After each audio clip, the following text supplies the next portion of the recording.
Involved in the Elgin community, he has served as a deacon, church council member, and Bible study facilitator at the First Congressional Church and on numerous boards and commissions. He is the recipient of both the Martin Luther King Jr. Humanitarian Award as well as the Illinois State Bar Association's Standing Committee on Sexual Orientation and Gender Identities Community Leadership Award for his lifetime of civil rights work. In his first year after graduating law school, he volunteered to counsel homeless LGBT youth at the Neon Street Center in Chicago.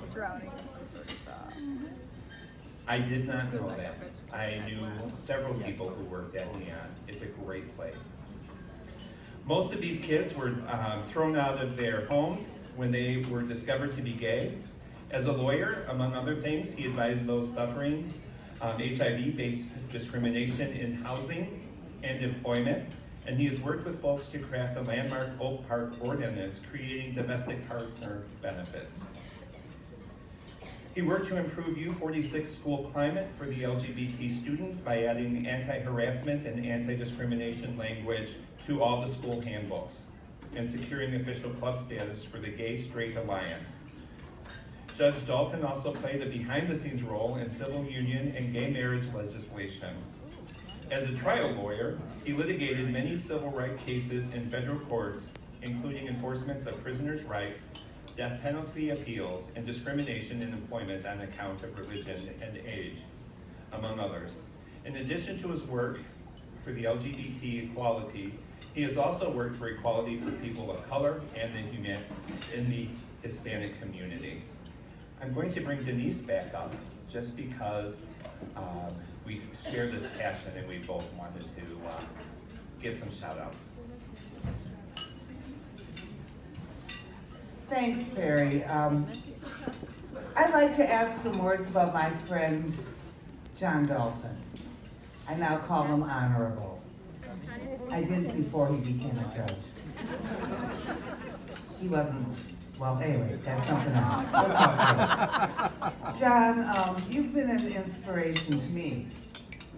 From your advocacy on behalf of disenfranchised people, to your willingness to speak truth to power, to all of the work that you do on behalf of our community.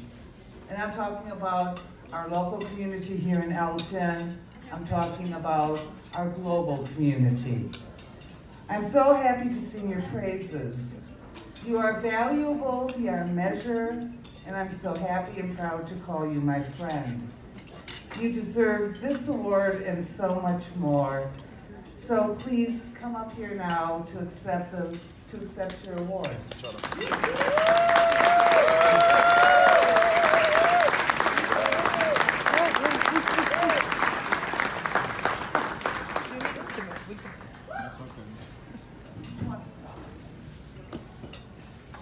Thank you so much, Judge Dalton. Please, another round of applause.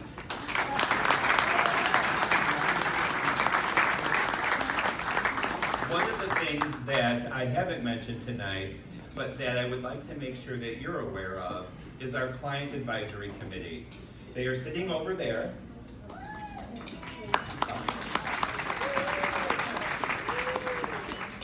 And we'll get right back at you. Judge Dalton.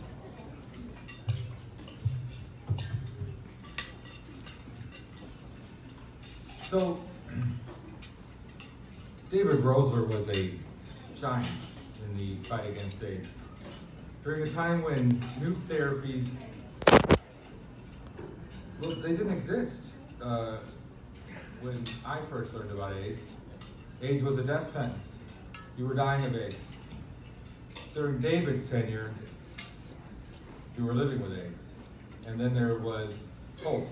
And now the therapies are so good that they can test you and there's no detectable measurement of AIDS in the system. It's a different world, and it's the work of people like David that brought that world around. And so to have something with his name on it is a tremendous honor to me. Now, I wrote a speech, but you all just got your entrees. You want me to talk while you eat, or you want me to just thank you and sit down? So do not let your entrees get cold. I'd like to first thank Open Door Clinic, Perry and Denise, for this extraordinary honor and their, well, overly generous introduction. I was a little embarrassed. I also want to recognize all the people in my life that made tonight possible, especially those that are with us here tonight, starting with my husband, Rich Jacobs.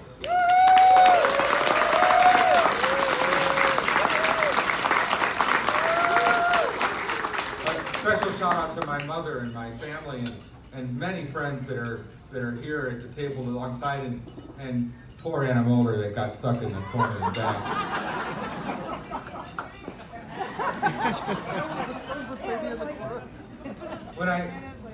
When I wrote this speech, I was thinking of younger gay people, people like Mario and Douglas. I was thinking of you. Because I'm not sure, maybe you do, maybe I'm patronizing you, but so much has changed in my lifetime. I'm extremely proud to be honored here tonight, but I want to remind you that we all stand on someone else's shoulders. Someone paved the way and made further incremental progress possible. And we've come a long way together. I hope I played my part. I hope I did enough. I hope I'm worthy of the recognition I've received. Like most of us, I'm not sure. I was born in 1961. No social justice movement in history has ever accomplished as much in so short a time as the fight for LGBT equality has accomplished in my lifetime. Let me tell you what it was like for me. When I was very, very little, I knew I was different. I didn't know why. A lot of life is simply the struggle to find out who we are. For me, that journey took a long time. In the beginning, once I realized I was gay, I was alone. Not literally, of course. I had my family, and I knew they loved me and had strong shoulders. But I felt alone because at that time, gays were so despised that I thought that if they really knew me, even they wouldn't love me anymore. So I hid. As a result, I was isolated, solitary, closeted. I had no close friends, and later as a teen, I didn't really fit into any of their cliques. However, I learned my own strength, and I overcame. Until tonight, I've never told anyone this story. When I was in 4th grade, I can remember longing to be friends with a boy named Johnny. I wanted to be with him. I wanted to be like him. He was popular. I was not. I didn't become friends with Johnny. I didn't know how. I was too shy. I watched him from a distance, unable to act on my feelings, though I had no idea at the time what those feelings meant. He was the first in a series of often painful crushes on totally straight, unattainable boys. Along the way, I became intensely familiar with unrequited love. I do not recommend it. I didn't know a single gay person. I had no choice. There were no appropriate love interests for me to pursue. Everyone else was closeted. There were no reliable ways to identify other gay people, and guessing wrong was truly dangerous. Growing up in this way was extremely painful. I decided to be a lawyer when I was still a small child, and I knew I was probably gay in junior high school, but I knew I couldn't be a successful lawyer if I remained the way I was, painfully shy, so I set out to remake myself in junior high. If one is very, very lucky, one will encounter a great teacher along the way. My luck was exceptional. I found two. You see, we all stand on someone else's shoulders.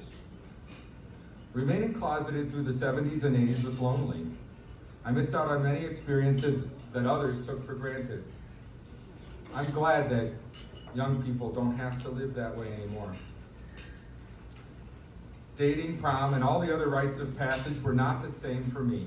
I went through the motions, I dated, I tried to appear normal, but I knew I was living a life that was a lie. I could never get those things back, of course. You are only young once, after all. But on the other hand, remaining closeted and celibate allowed me to focus on doing well in school and preparing for later life. And it kept me on the sidelines when in the early 80s, an entire generation of more adventurous young gay men enjoyed the sexual revolution to its fullest, contracted AIDS, and promptly died. Perhaps the most important contribution I, or any LGBT person, could make or can make towards equality was coming out. I did it 3 decades ago, when it was harder and somewhat more dangerous than it is today.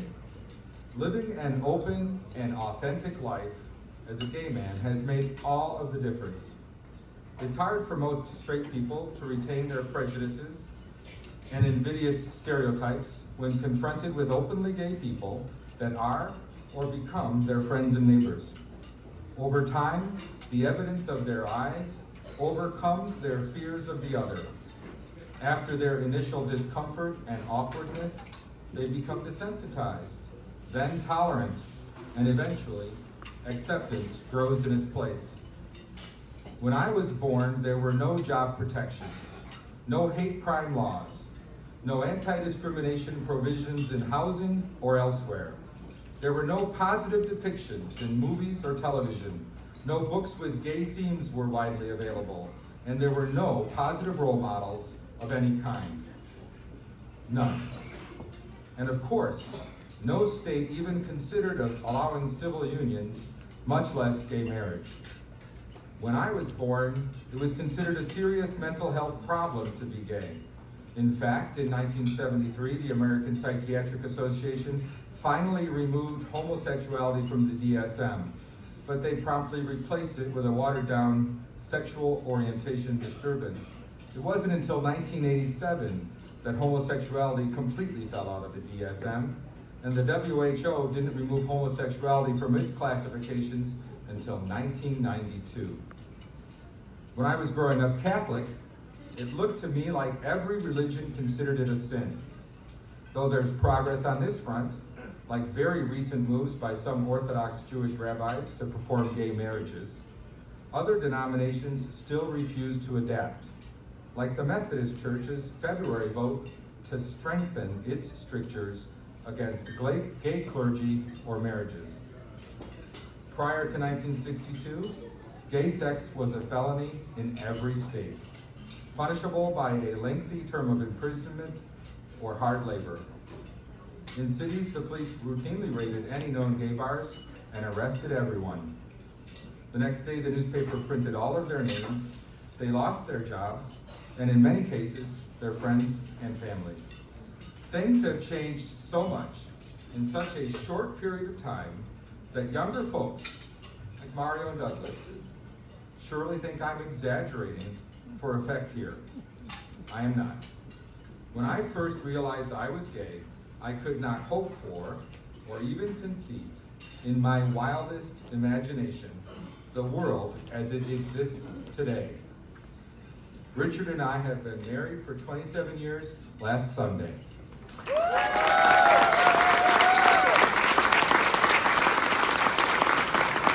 Richard has very strong shoulders indeed. We all stand on someone else's shoulders. The heroes of Stonewall initiated the gay rights movement when they unexpectedly fought back in their high heels as police raided their gay bar in 1969. Chicago passed its human rights ordinance less than 20 years later in 1988. I stand on all these leaders' shoulders. I grew up in a time that taught me to assume that the world would reject me due to my orientation. So it comes as a surprise to me, trained by life to have low expectations where acceptance is concerned, to find myself so well accepted now. Of course, we aren't finished with our work. though as a sitting judge, I can no longer advocate the way I once did due to ethical restrictions. While many young people today are very accepting, a minority of young people were raised to hate. They repeat thoughtlessly dehumanizing things like fag and that's so gay. They fear the other and bully them, and keep our school environments unacceptably hostile to LGBT youth. Suicide continues to seem like the only option for far too many, far too isolated children. Transgendered or gay people of color still suffer on a daily basis. Yes, there's still much work to be done. We must offer them a boost up on our shoulders. As I grew up, the LGBT community gathered in enclaves in a few big cities for support and protection, like Halsted Street in Chicago.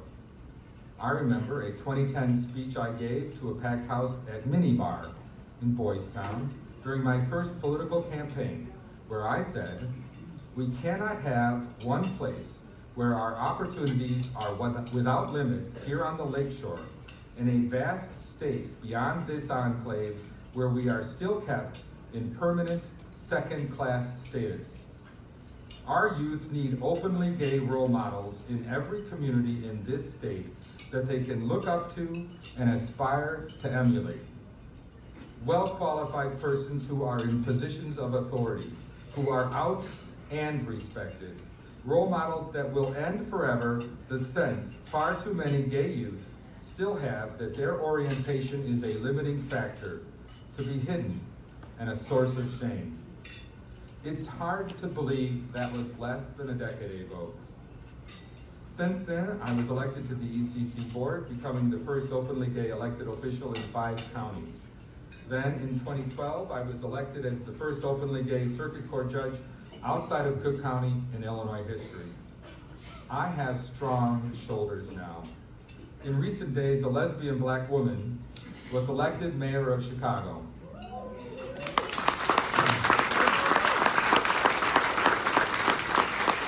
And we have our first viable gay candidate for president of the United States. The pace of change accelerates. We all stand on someone else's shoulders. I stood on the shoulders of pioneering leaders like Harvey Milk. I feel the weight of young leaders like Mayor Pete on my shoulders even now. Standing on one another's shoulders, the very stars are in reach. Given where we started from when I was born in 1961, and the historic strides towards equality we have made as a community working together, standing on one another's shoulders as we reach for the sky, I'm reminded of MLK's final speech. Well, I don't know what will happen now. We've got some difficult days ahead, but it doesn't matter with me now. Because I've been to the mountaintop, and I've looked over, and I've seen the promised land. I may not get there with you, but I want you to know tonight that we, as a people, will get to the promised land. And I'm happy tonight. I'm not worried about anything. I'm not fearing any man. Mine eyes have seen the glory of the coming of the Lord. And I want each of you here tonight to know that I'm happy tonight. I too have seen the promised land. I fear no man. It does indeed get better. Though our movement will no doubt suffer setbacks and there will be difficult days ahead, I'm confident that we will achieve